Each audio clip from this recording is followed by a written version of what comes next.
Martin and Lewis Show.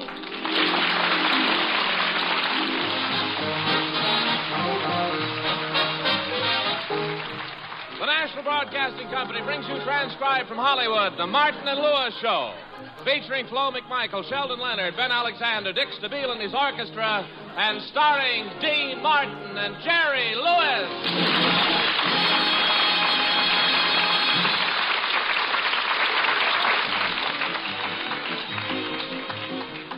Well, right now we find Dean and Jerry in their hotel room preparing to go to their nightclub. The boys have made a strenuous series of personal appearances. Jerry, especially, is all tired out. Gee, Dean, I sure wish we didn't have to go to the club tonight.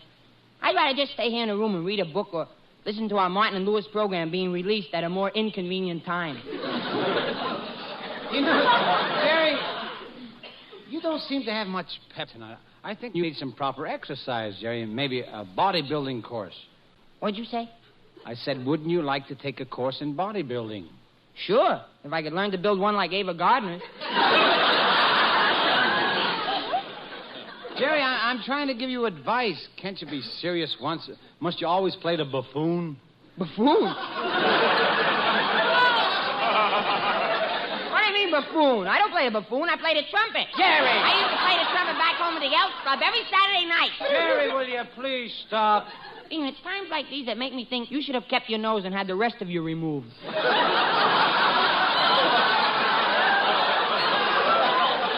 Jerry, now, how can you talk to me like that? You know, it hurts me when you say things about my physical appearance. I'm sorry, Dean. I didn't mean it. As a matter of fact, I was just going to say how good you look in that suit. Well, thanks, Jerry. Of course, clothes make the man. After all, what would a man be without clothes? Naked. Oh, come on. Get your coat and let's go. All right. I wonder if I need my raincoat. Wait a minute. I'll pull up the window shade and see what the weather is like. Not bad, just a little drizzle. I think What's the matter? Look across the court in that window there. See? There's a hand with a gun in it. Yeah, and it's aimed right at the guy's back. Oh, he did it. Look, they pulled down the shade, Jerry. This is awful. Call the manager. Yeah, we ought to insist on another room immediately. No, we've got to report the murder. Why don't we call the police? The managers like to know these things first. Oh, I see. That gives them a chance to move the body to another hotel. Look, if you're not going to call, I'll do it. Don't get excited, Dean. Keep calm. The main thing is keep calm. Oh, quiet, Jerry. Relax. Get your mind off of it. Think of a pretty girl. You know, that must be room 607 across from us. They don't seem to answer. Come on, Jerry. Let's go down to the manager's office. Jerry? Jerry, what's that strange look on your face? Ah, Dean, you spoiled everything. I was just thinking of a pretty girl, and I almost had a friend for you. Have you forgotten that we've got to report a murder? Now, let's go to the elevator. Gee, these thick hotel carpets are noisy. Now, look, Jerry, don't open your mouth about this murder until we see the manager. Anyone might be the guilty party, you know. Going down. Okay. Lovely day. Yeah. Hey, Dean, you think she did it? Oh, don't be silly. I'll find out. I'll question her. Hey, sister, see anything suspicious in the last few minutes? What do you mean? Any dead people get on the elevator? Oh, Jerry, lay up. I'm sorry, miss. Did he frighten you? Oh, that kind of talk doesn't scare me. I once found 2 bodies. Well, you certainly kept the right one. Main lobby. Now, look, there's the manager's office, Jerry. Come on, hurry. Gee, our feet make the same noise on a tile floor that they do on a carpet. Well, there's the manager in there now. Let's not scare him. Break it gently. Hello, Mr. Silvernail. Well, how do you do, gentlemen? My, you both look upset. Got a complaint? Yes, you gave us a room overlooking a murder. What are you talking about? We saw someone get murdered. Yeah, and we think it's room 607. Oh, a couple of peeping toms. I am not. I only looked through a keyhole once in my life and never did it again. Why not? Someone stuck a key in my eye and tried to open my head. What about you, Martin? Don't tell me you never looked through a keyhole. Absolutely not. I'm a transom man. Look, Mr. Silvernail, we're wasting time. The murderer will escape. Look, I know you boys are great jokesters, but let's not kid about a thing like that. But the man in 607 was killed, and we know it. Mr. Milford lives in room 607. He's just not the type of person who gets murdered. Call room 607 on a phone, and if a man answers, brother, have you got long distance?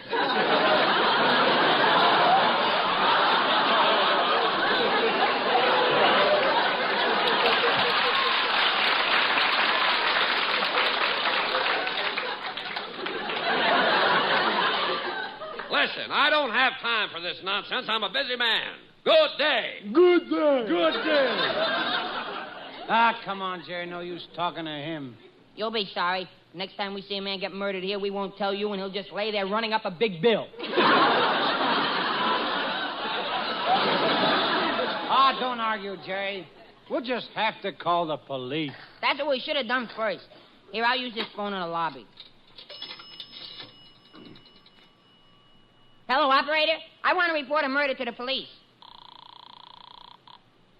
Police Department, Homicide, Sergeant Douglas. Listen, Sergeant, my name is Jerry Lewis.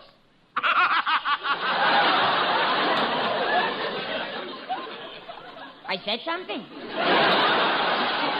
Listen, Sergeant, I want to report a murder. Gosh, I remember when I used to have to tell jokes to get laughs. Sergeant, there's been a murder. Oh, this is no use. See, if a murder does that, just think of the laugh we could get with a massacre. Hey, Jerry, look who's walking across the lobby. Why, it's the famous reporter, Emma Blurb. Say, Dean, she could help us. She must know all the police reporters. Oh, that's right. Miss Blurb. Well, Jerry Lewis, Dean, Martin.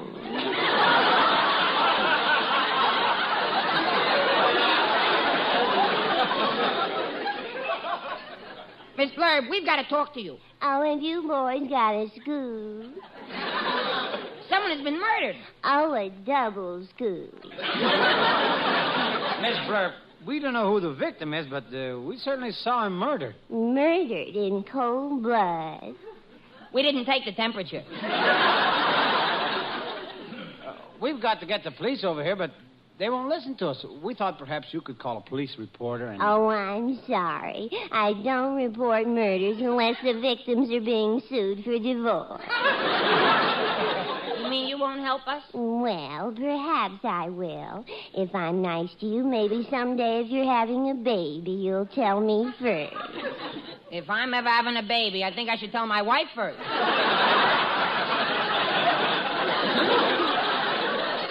Jerry Lewis, you're pulling my leg, and I think you're very funny.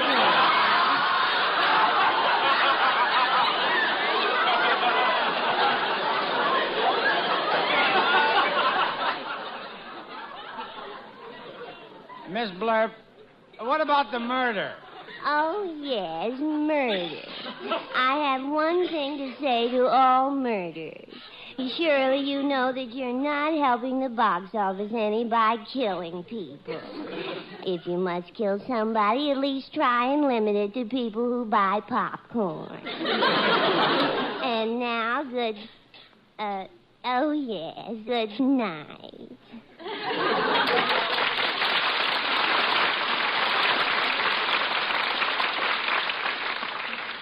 Well, that's a lot of help she gave us. Come on, Jerry, let's get to the police. Okay, Dean, but before we go, will you sing a song? It'll add to the suspense.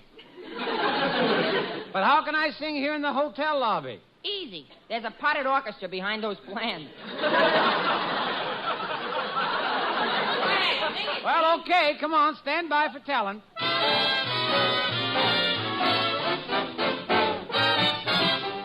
Everywhere you go, sunshine follows you. Everywhere you go, skies are always blue. Children love you, they seem to know. You bring roses out of the snow. The whole world says hello. Everywhere you go, children love you, they seem to know. You bring roses out of the snow. The whole world says hello. Everywhere you go.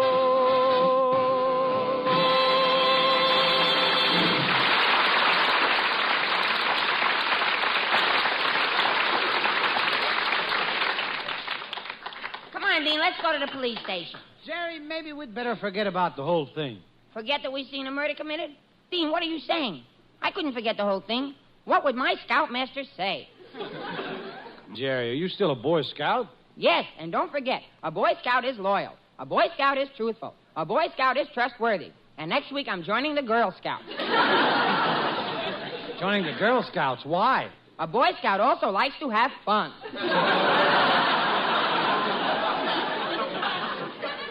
Well, Jerry, we still have quite a problem on our hands. You know, if nobody will believe we saw a murder, what are we going to do? We got to get to the police station.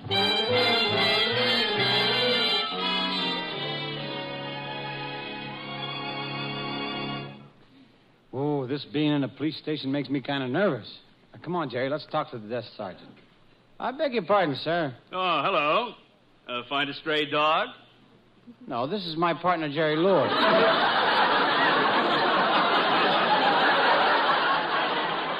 Well, I suppose it's all right then. Sure, it's all right. I got a license.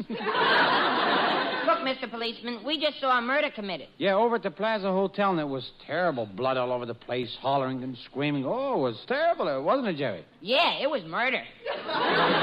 Look, I know all about you guys. They called me from the hotel. You're just troublemakers, and I don't want to hear anything. Oh, troublemakers? Yeah. Hey, Charlie, throw these troublemakers out. Okay, Joy boys. Here we go. Upsy-daisy. Hey, hold on there. You...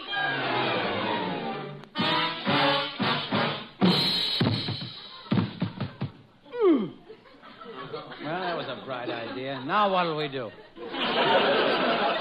I know. Let's go to the newspapers. They've got to listen to us. Yeah, those newspaper guys are always very nice. You know that, Jerry? They got a lot of influence, too. Hey, Jerry, do you know Walter Winchell? You mean the head of the FBI? No, Jerry. Do we know any reporters? No, but we're standing right in front of a newspaper office now. Let's go in. Come on, Dean. Follow me down this corridor. I've been here before. I'll find someone who'll believe our murder story. I'm right behind you, Jerry. Hey, this is quite a big newspaper office at that. Yeah. Look in this door here. Roses are red, violets are blue, sugar is sweet, and so are... Oh, darn, I just can't seem to get it to rhyme. Well, who was that? Nick Kenny.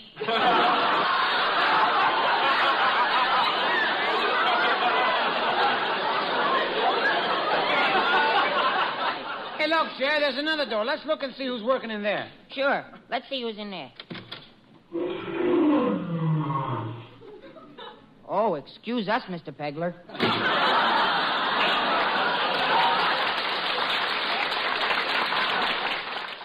Oh, look, Dean. There's the editor's office. He's the one we want. Come on in here. Yes? Hey, what's the idea of bringing that Dalmatian in here? That's not a Dalmatian. That's Jerry Lewis. A dog with a last name?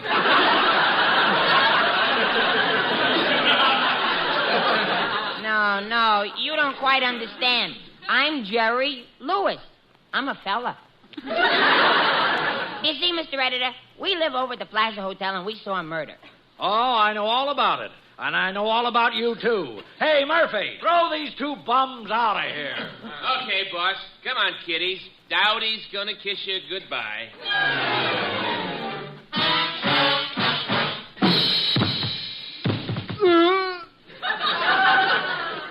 Well, here we are out in the street again. Fine thing. Murder's committed. Nobody cares. I guess hereafter we better just mind our own business. Yeah, that's the best way. There they are, boys. There's the two nuts that are running loose. Grab them. Look, we're Dean Martin and Jerry Lewis. We know.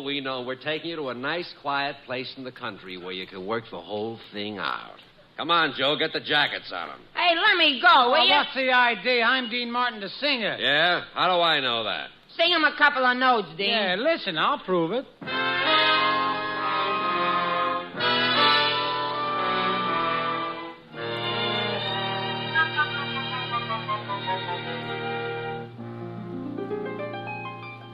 Georgia, Georgia, the whole day through, just an old sweet song keeps Georgia on my mind. Georgia on my mind, Georgia, Georgia. A song of you comes as sweet and clear as moonlight through the pine.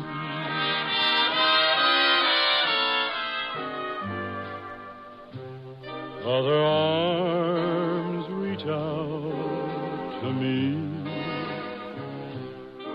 other eyes smile tenderly,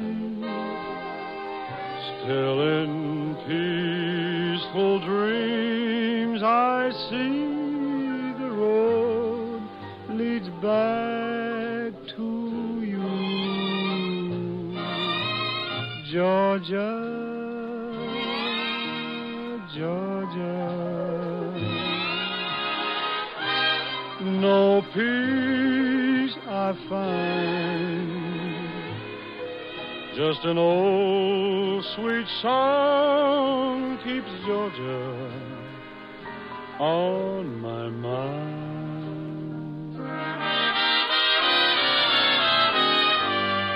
Other arms reach out to me, other eyes smile tenderly, still in peaceful dreams I see the road leads back to you, Georgia, Georgia. No peace I find, just an old sweet song keeps Georgia on my mind.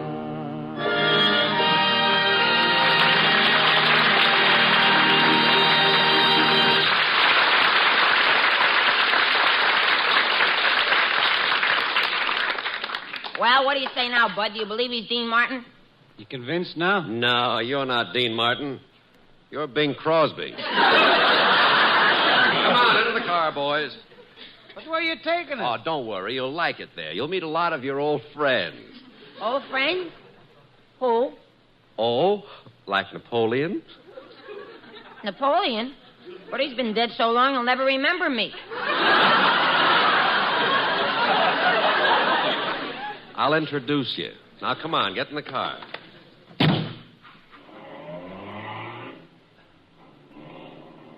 Deanie, Yeah, Jer.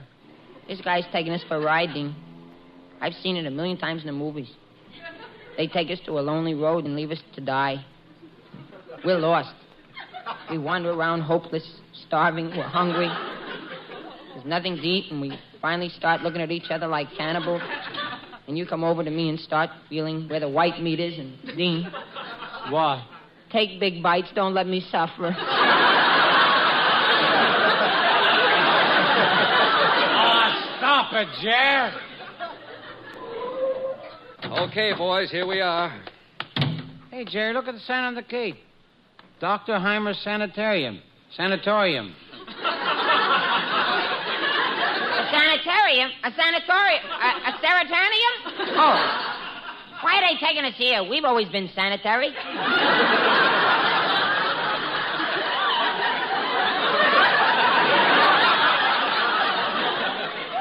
Come on, boys, right across this patch of grass. Gee, wooden grass.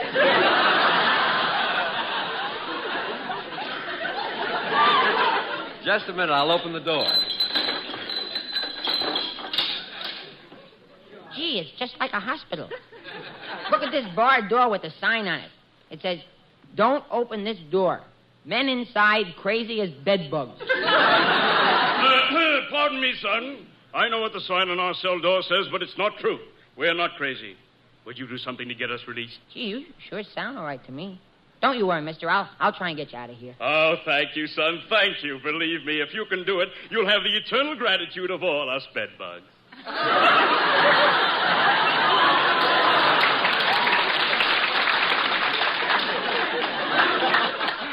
Dean, I'm really getting nervous. Let's get out of here. Yeah, maybe we can sneak through this door. Maybe it leads to an exit. Well, come in, boys. I've been waiting for you.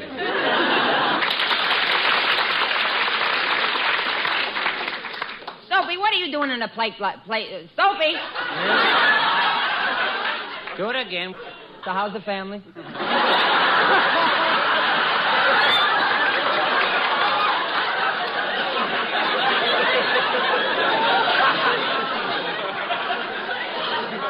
Sophie, what are you doing in a place like this? Shh, quiet. In a place like this, I am a trustee here. I am in charge of the petty cash. Sophie, they trust you with their money? Yeah, and they think I'm crazy. Isn't that silly? Now, how could I be crazy? Just look at me. I'm handsome. I'm suave. Curly hair. 940 miles tall. 4 feet wide. 940 miles tall and 4 feet wide. Yeah, I was born on a train between New York and Chicago. Oh, stop, Sophie. We're in an awful jam. Dean and I saw a murder being committed, and we reported it to the police, and now here we are here. Oh, you're here, eh? You saw a murder, huh? Well, I'll tell you, you'll be all right. The only trouble with you is that you have got a neurosis. Yeah, I know. I traded in my old roses.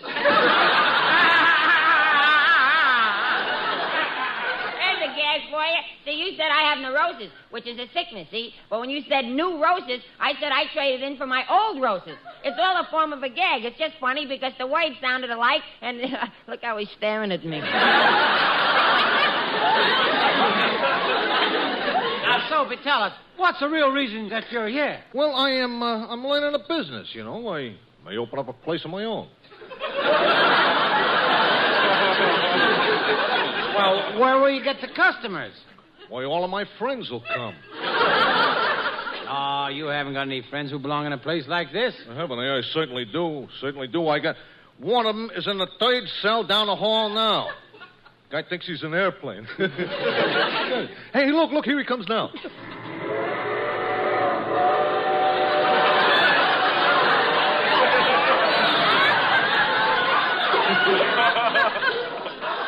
Well, what do you know? He changed his mind. Hey,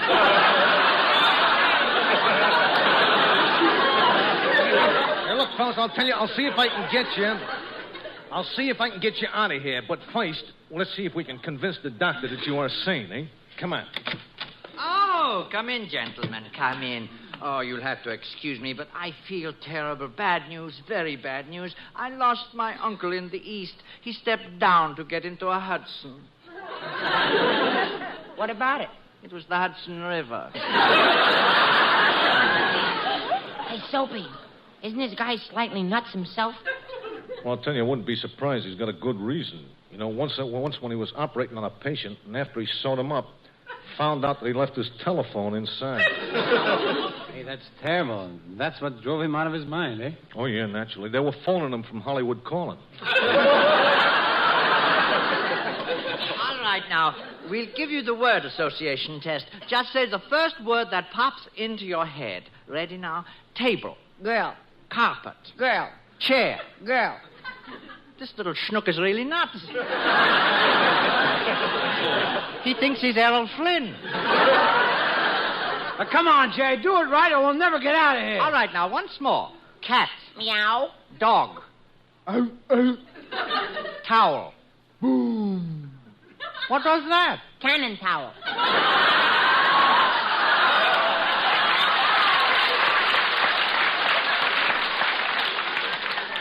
Well, the word association test is no good. Come here, I'm going to tap your head with this little hammer. First in front. Then in the back. Now in the front of the next. Oh, shucks, another single-headed fellow. I leave you in here alone while I go get the head psychiatrist. Oh, now we're in for it, Jerry. I know how these psychiatrists work. They make you lie down on a couch and they cross-examine you. Well, I'll lie down on it. Oh, this is comfortable.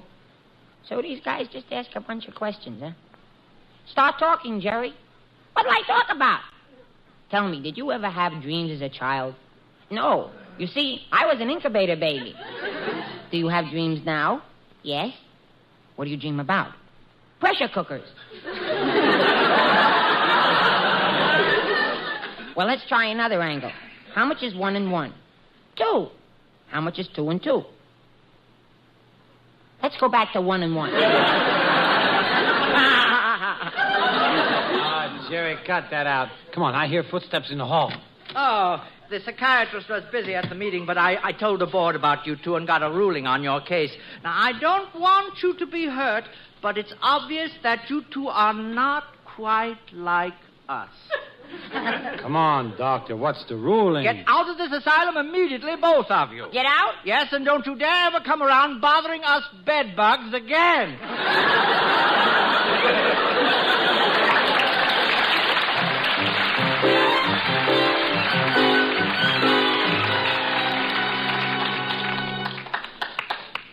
Jerry, our hotel room never looked so good before. But after what we've been through with the police and that sanitarium, anything would look good. Yeah, what a day. And all because we thought we saw a murder. Remember? I pulled up the shade to see if it was raining like this. And I happened to look across the court and... Dean! What's the matter, Jerry? Look, a guy with a gun. He's repeating the murder for the West Coast.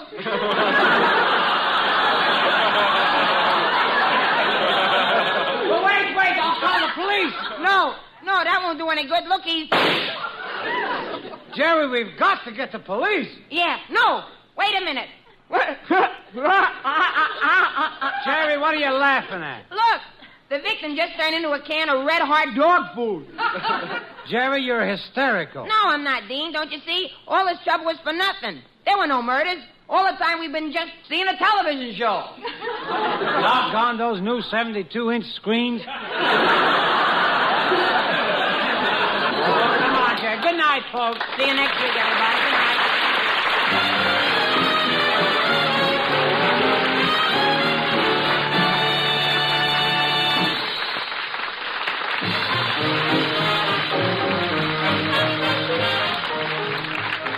Martin Lewis Show, transcribed in Hollywood, is produced by Robert L. Redd and written by Charlie Isaacs and Jack Douglas. This has been another in the series of stellar comedy programs sent your way every day by the National Broadcasting Company. Always tuned to NBC for the best in comedy, drama, music, news, adventure, and mystery. It's all yours for the listening on NBC. Martin... Screen Directors Playhouse has moved to Fridays in this same time period. Tune in Friday at this time and hear John Garfield in the Screen Directors Playhouse. You're tuned for the stars on NBC.